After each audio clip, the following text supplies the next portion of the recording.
The NBA is now total transparency. We're going to find out how tall, how short some guys are. Why did this come about that we need to know exactly how tall you are? I think the NBA, from what I have gathered, there's two things. One, it's the height that they're concerned about because it becomes sort of a goofy conversation every year. I mean, remember when Ben Wallace was always listed like 3 inches taller than he actually was, and Kevin Durant, has often insisted he not be listed 7 feet, even though he probably is 7 feet tall. I just think they just want it to be that conversation be taken out of it.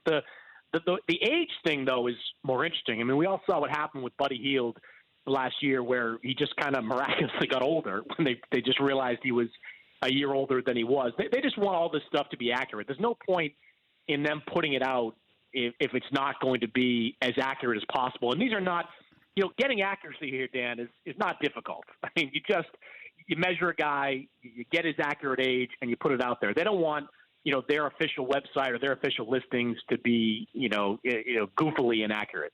Well, I think people are going to be surprised at Zion Williamson's height.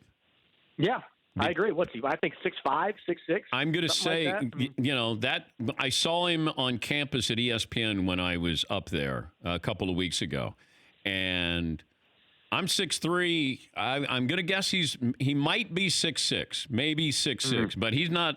People I think are looking at him like he's 6'8".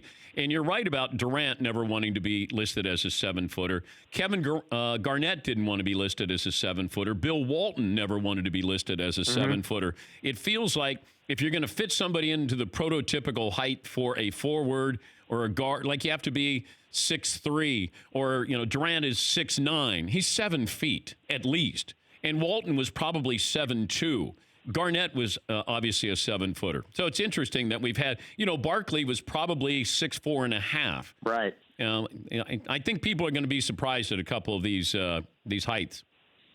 And I don't think it matters. Like, it doesn't. Like in today's NBA, 10 years ago, maybe 20 years ago, if a guard wasn't 6'4" or above, you got scared about it, right? You didn't want to draft him because he was too small. Or the same thing with centers.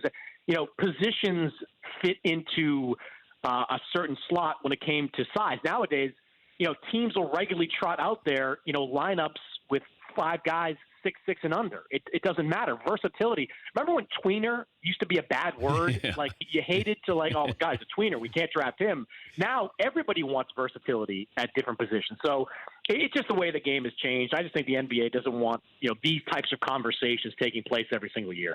For more Dan Patrick Show, tune into Audience Channel 239 on DirecTV. Stream for free on BR Live or download the Dan Patrick Show app.